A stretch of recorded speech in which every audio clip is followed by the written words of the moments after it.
여러분 안녕하셨습니까? 양영태 TV의 양영태입니다. 오늘은 2025년 1월 24일입니다. 좌파의 특성은 아무것도 보이지 않는 회색지대에 숨어있는 그들의 용태가 바로 그런 자태를 갖고 있습니다. 그렇기 때문에 저는 이런 생각을 하고 있습니다. 이진숙 탄핵은 명백한 정략인데도 탄핵 찬성 재판관은 4명이다. 이런 제하의 조선일보 사설이 나왔고 또 지금 그런 종류의 사설이 문화일보에도 나오고 대부분 다 나와 있습니다. 그런데 저는 이런 생각을 합니다. 이진숙 탄핵. 왜 이진숙을 이틀 만에 취임 이틀 만에 탄핵을 시켰을까? 이거는 물론 이재명의 특명입니다. 이재명의 특명이 없으면 절대 탄핵을 시킬 수가 없습니다. 이거는 100% 이재명의 특명으로 이진숙은 탄핵됐다고 봐야 됩니다. 그러면은 이진숙 탄핵은 왜 이렇게 시급하게 모든 소위 말하는 여론에 빗발치는 비난을 받을 각오를 하고 이재명이가 이틀 만에 탄핵을 시켜야 했을까요? 그것은 간단합니다. 여론 지형을 평정하고 바꿔낼 수 있는 여론 지형을 평정하고 좌파 여론 지형입니다. 완전히 대한민국은 지금 좌파 진영의 이 여론 지형으로 완전히 뒤바뀌어 있습니다. 뭐 완전히 이 여론 지형을 장악을 했다 해도 틀림없는데 이것을 빼앗을 수 있는 빼앗기가 이 좌파로서 빼앗길 수밖에 없는 그런 구조가 이진숙이라는 리더십이었습니다. 이진숙은 청문회에서 보여준 그 청문회 스타 1호, 청문회 스타 2호는 김문수입니다. 네, 1호가 이진숙인데 이진숙은 이 싸우는 데 있어서 여러 가지 장점을 갖고 있고 그는 투혼이 어떤 누구보다 더 강한 사람입니다. 이 방향이 다르죠. 이 김문수는 소위 노동지형에서 소위 이념지형에서 강할 수 있지만 이 이진숙은 이념지형이 아니라 언론지형에서 이분처럼 강할 수가 없습니다. 지금 이재명이가 존속할 수 있는 것은 언론을 장악했기 때문에 가능한 것입니다. 이 좌파들이 가장 무서워하는 지형은 언론지형이지 노동지형이 사실은 아닙니다. 이 노동이라는 건 자기들의 전공입니다. 노동을 삐짓고서 그들은 지금까지 좌파의 이념을 퍼쳐왔기 때문에 궁극적으로 그들은 노동지형을 그렇게 두려워하지 않습니다. 왜냐하면 이 김문수 장관은 탄핵을 안 시켰잖아요. 아무리 말해도 절대 탄핵을 안 시킵니다. 왜? 그렇게 크게 웨이트를 두지 않거나 아니면은 저건 나중에 가서 처분하자라든가 뭐 등등 여러 가지가 있을 겁니다. 그러나 이진숙 문제는 다급한 황급한 발등에 불 떨어진 그런 격입니다. 발등에 불이 떨어진 바로 그런 격이었기 때문에 이틀 만에 그냥 전격적으로 이재명이가 탄핵 특명을 내린 겁니다. 바로 그것이 명백한 손실이고 이재명에게 치명적인 그러한 상황이었을 것이라는 걸 잘 알매도 불구하고 왜 이틀 만에 세계의 역사상 유례가 없는 자유민주주의 국가에서 유례가 없는 이틀 만에 취임 이틀 만에 탄핵을 시켰을까요? 이것은 구테타나 다름이 없을 정도의 탄핵입니다. 이틀 만에 탄핵을 시킨 이거는 명백한 이재명의 특명이자 이재명의 엄청난 폭탄 같은 그런 충격을 헤어나기 위한 충격요법이었습니다. 네. 그런데 어저께 헌법재판소가 이러한 이진숙 방통위원장을 결국 살려냈는데 살려낸 게 아니고 살아나왔습니다. 네. 저는 살려냈다고 생각하지 않습니다. 지금 이 헌법재판소의 정치 지형은 아주 안 좋습니다. 자, 문영배 헌법재판관 한번 보십시오. 그 사람이 공정을 담보할 사람입니까? 공정을 담보할 사람이 대통령, 현역 대통령 변호인 측에서 요구하는 요구사항을 1부터 100까지 전부 다 기각합니까? 그럴 수가 없죠. 우선 일시 체포된 또 관제에 갇혀 있는 유폐된 이런 상황에서 대통령을 갖다가 한 개라도 일정 좀 조정해달라. 이것도 기각. 또 내란죄 그런 부분 이거는 안고가 이게 내란죄일 뿐더러 80%가 탄핵의 기본이 내란죄다. 왜 내란죄를 빼느냐.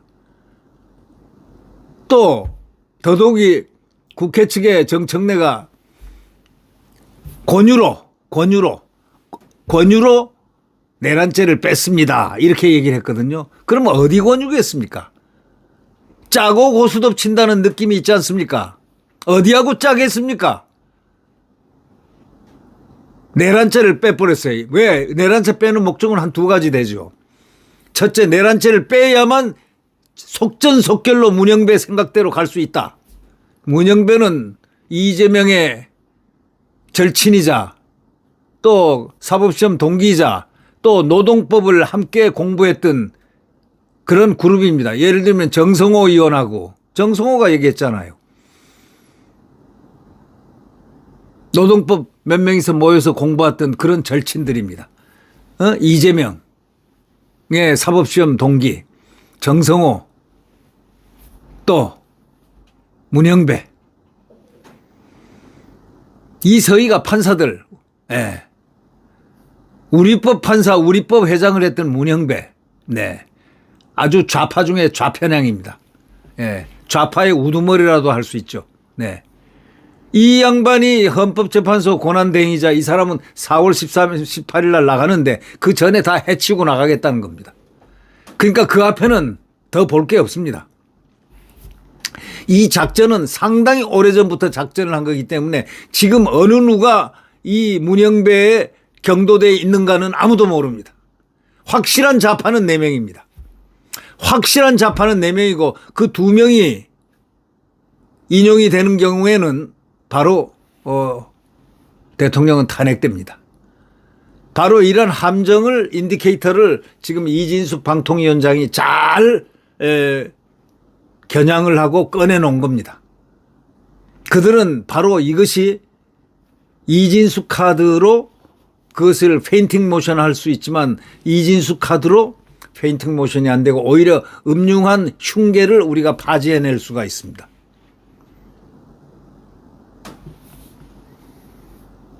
헌법재판소가 이진숙 방통위원장에 대한 국회 탄핵소추안을 기각했죠. 네. 174일 만에 6개월 만입니다. 그러나 재판관 8명의 찬반 의견이 4대4로 갈렸습니다. 4대4로 갈렸습니다.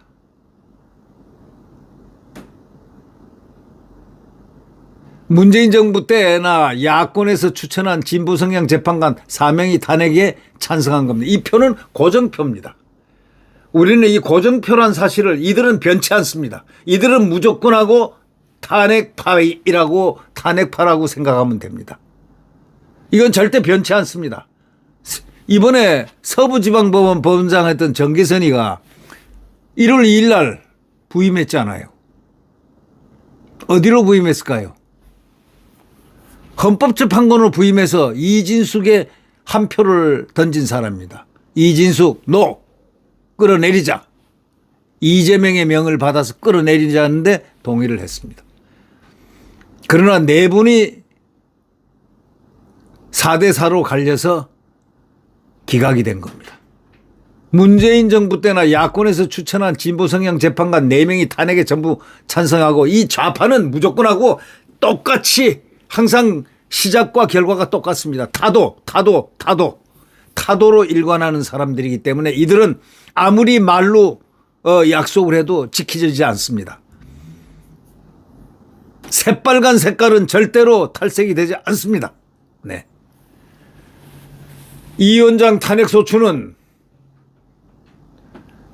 민주당이 MBC 등을 자기 편으로 묶어두기 위해서 정략적으로 가장 중요한 나팔수, 이 민노총의 나팔수, 이것을 깨부술 수 있는 분은 이 위원장밖에 없기 때문에 그것을 잘 알고, 또 이 위원장은 이런 투혼을 갖고 있다는 거 알고 있습니다.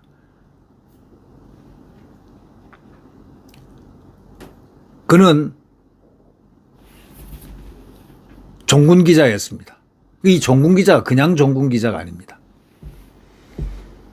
여러분 잘 아시죠? 걸프전과 이라크전, 세계사에 남는 걸프전과 이라크전, 그 두 군데를 그 당시 한국 여성으로는 처음으로 종군했습니다. 가서 또 이 종군의 나팔을 너무 세게 불고 해서 세계에서 각국에서 아주 인기 스타가 됐습니다.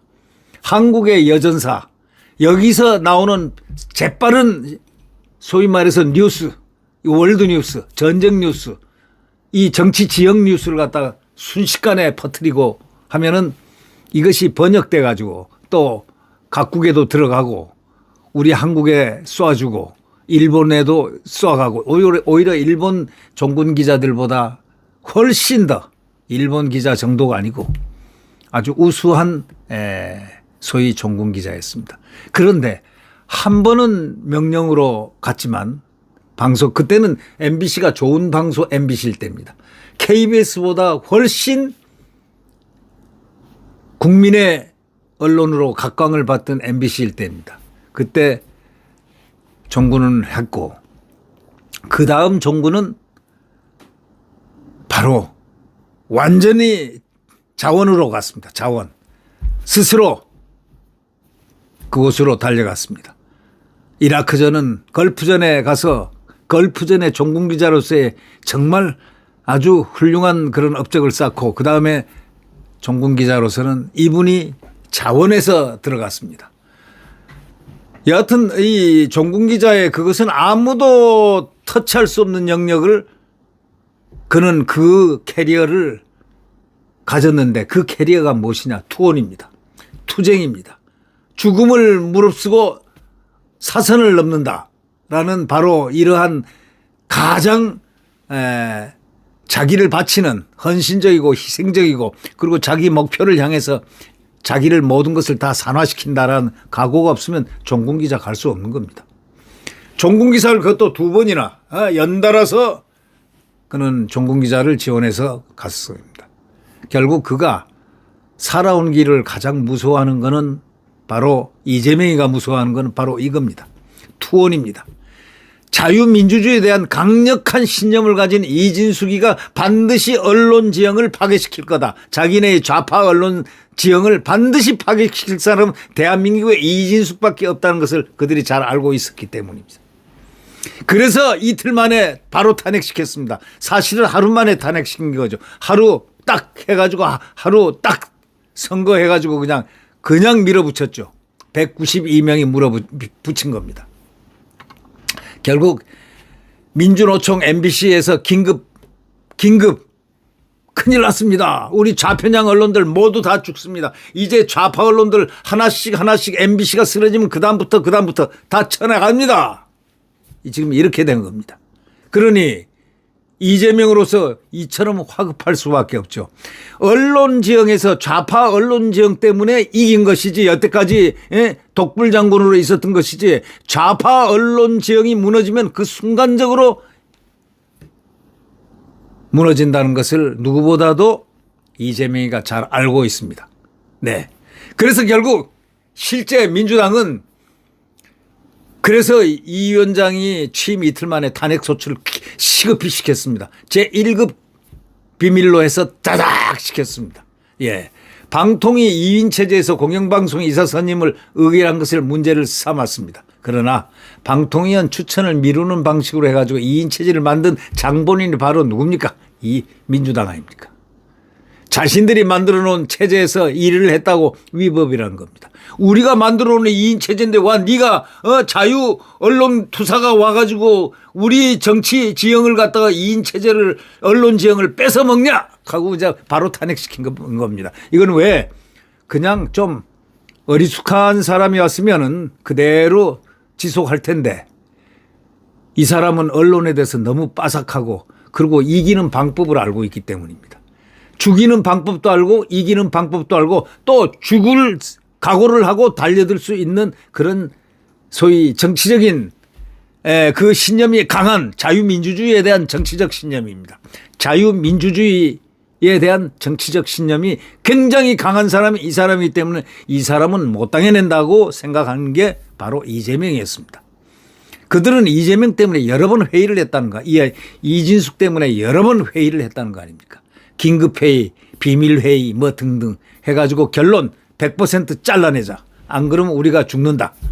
이런 결론이었다는 거 아니겠습니까? 그러니 시급하게 그냥 이틀 만에 잘라낸 건데 결국 자기들이 만든 이명의 방통위원장이 민주당의 탄핵 위협으로 자진 사퇴한 상태였는데 그 사이에 141개 방송국에 대한 제허가 불발되기도 했습니다. 이진숙 위원장이 민주당의 탄핵 위협으로 자진 사퇴한 그런 식으로 과거에 말이죠.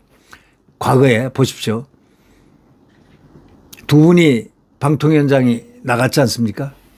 그분들이 두 명의 방통위원장이 민주당 탄핵 시킨다고 하니까 그래 나 나간다. 너희들한테 당하느니 내가 나가겠다 하고 두 분이 나갔습니다. 전략적으로 또 나간 경우고요. 그 사이에 141개 방송국에 대한 재허가가 불발됐습니다. 민주당의 횡포는 바로 중단돼야 했습니다. 헌재는 이런 정략적 탄핵안 심리를 5개월 넘게 끌었습니다. 왜 5개월 넘게 끌었을까요? 이거는 오히려 시급하게 헌재가 대한민국의 정상적인 헌법재판소였다면은 이 지금 언론이 이렇게 많은 다급한 문제들이 많이 산적해 있고, 이런 풀어야 할 문제들이 많은데 방송사 141개 방송국에 대한 제어가도 불발되고 말이죠. 민주당 횡포가 중단돼야만 하는 이런 상황까지 갔는데 헌재가 그럼 이런 정략적인 탄핵안 심리를 갖다 할 때, 이렇게 억울하게 이틀 만에 탄핵된 것도 처음이고 저희들은 방통위원장의 두 번에 걸친 탄핵 협박으로 차라리 자퇴하자 해가지고 전략적 자퇴를 한 그런 경험이 있지 않습니까? 함에도 불구하고 이진숙을 왜 5개월이나 붙잡아 둡니까? 이거는 바로 문영배 및 좌파들의 끈질긴 전략에 의해서 그렇게 된 것이라고 저는 확신하고 있습니다. 바로 문영배, 이계선, 정정미, 이미선 어저께 사명 그 사람이 전부 다입니다. 네. 정계선은 1월 2일 날 났고 얼마 전에 김희수 나갔고 김희수는 완전히 거의 수계급입니다. 좌파의 수계급. 네. 결국 이러한 정치 지형에 매몰되어 있는 이 좌파들 보통 큰 문제가 아니었죠,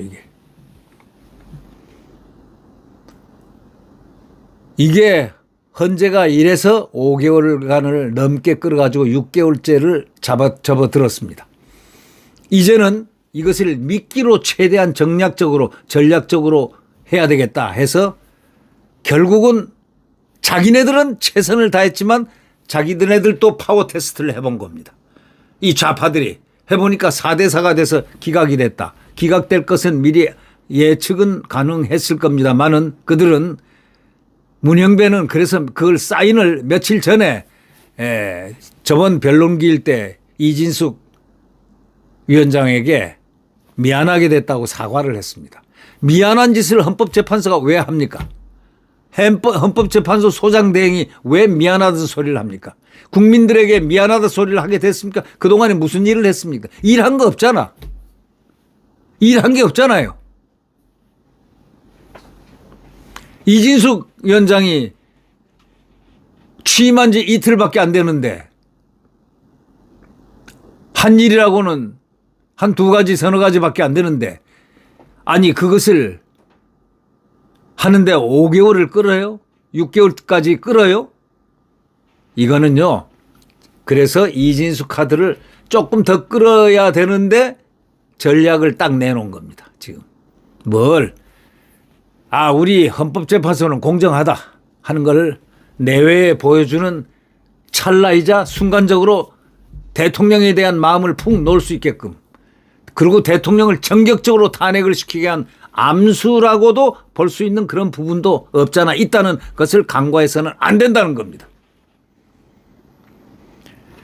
자, 이제 어쩔 수 없이 이제 6개월째 되니까 정치 지형상 이진숙 위원장이 기각을 안 될 수가 밖에 없는, 기각돼야만 하는 그런 운명이니까 선심 쓰는 척하고 던진 바로 문형배 이 좌파 전략, 이것은 혼자의 전략이 아닐 겁니다. 이재명과 여러 가지 검토를 했을 겁니다. 왜? 이제 좌파 언론 지형은 끝났으니까 지금 이재명에게만 필요한 거니까, 그것이 갑자기 변하지는 않을 거니까. 자, 지금 빨리 꺼내고 그걸 갖다가 전략 카드로 쓰자라는 이재명의 생각이 들어맞았다, 이렇게 생각을 할 수가 있는 겁니다. 결국 이 위원장 탄핵에 찬성한 문형배 헌재소장 권한대행은 적어도 저는 이럴 줄 알았습니다. 전략상으로라도 3대 5로 해가지고 자기가 집행권자 이 보팅 에식스에서 자기가 이렇게 선택하는 거니까 좀 자기만이라도 좌파로 가지 말고 중립으로 한번 폼이라도 잡아야 되겠다라고 생각했으면 조금 더 머리가 좋았을 텐데, 이 좌파들의 가장 기본적인 건요, 마지막 판에 카드 배팅할 때 딱 정확하게 하는 것은 총체적인 이념 레프트, 좌파 이익을 위해서 자기 몸을 던지는 겁니다. 그 문형배는 바로 방통위원장을 탄핵시키는 인용의 카드를 던진 겁니다. 예. 방통위원 3명을 추천해야 할 의무가 있는데 1년 넘게 하지 않는 건 법률 위반 아니냐? 이 헌재소장 권한대행이 민주당 측에 그렇게 쓱 물었습니다. 방통위가 일하지 말라는 것이냐는 말도 나왔습니다. 그래 놓고 이 위원장이 2인 체제에서 일한 것이 위법이라면서 탄핵하자고 했던 이 바로 문형배는 앞뒤가 안 맞지 않습니까? 재판관들이 법치가 아니라 정치를 하고 있는 겁니다, 지금. 재판관들이 정치를 하는 거지, 재판을 해야 되는데 정치를 하고 있다. 이거 말이 안 되지 않습니까? 지금 헌재에서는요, 지금 탄핵안이 계류된 게 대통령 탄핵안, 총리, 장관, 검사, 전부 다 정치적 권한쟁의가 연루된 그런 사건들에 전부 다 탄핵이 이루어지고 사건이 쌓여 있는 겁니다. 재판관들이 정치 편향적인 판단을 내리면은 공정성을 인정하지 않는 국민이 이제는 이만큼 많아졌습니다. 이제는 국민들이 헌법재판관들에 대한 성분까지 전부 다 알고 있는 이 판국에 또다시 모험을 해서 대한민국을 소용돌이로 내보낼 수 있느냐? 사명만 반대해라 이거야. 나머지 내부는 절대적으로 자유 대한민국 민주주의의 수호자라는 사실이 이제 극명하게 나타나도록 돼 있다, 구조가. 그러나 그러기 위해서 우리 대한민국은 지금 국민들은 윤석열 대통령을 반드시 구출해내고 반드시 살려내야 된다. 그 여론전 지금 가장 중요하다. 바로 이것입니다. 지금 마음을 놓을 때가 아닙니다. 지금이야말로 가장 위험한 시기고, 지금 간악한 소위 말해서 뱀들이 노리는 시간이 바로 지금 시간이란 사실을 우파 국민들은 잊어서는 안 됩니다. 대한민국 보수 국민들은 지금이 가장 위험한 시점이자 가장 가능성 있는 그 시점, 두 문제를 내포하고 있는 아주 크리티컬 타임이다, 이렇게 알아두시면 될 것 같습니다. 네, 이진숙 방통위원장은 언론 지형을 평정할 사람입니다. 그분이 언론 지형을 평정할 경우에는 그분이 또 다른 엄청난 괴력의 파워가 국민들을 놀라게 할 가능성이 매우 높습니다. 이것을 이재명이가 두려워했던 것입니다. 바로 이진숙은 이제부터 홀로 단기 필마로 국민과 함께 이 좌편향된 언론 지형을 타도하러 지금 진군할 것입니다. 저는 많은 기대를 하고 있습니다. 아니, 많은 국민들이 기대를 하고 있습니다. 언론을 꿰뚫어 본다는 분들은 다 그 점을 많이 지적을 할 것입니다. 앞으로 두고 보십시오. 네, 구독 버튼과 엄지를 눌러주시면 감사하겠습니다.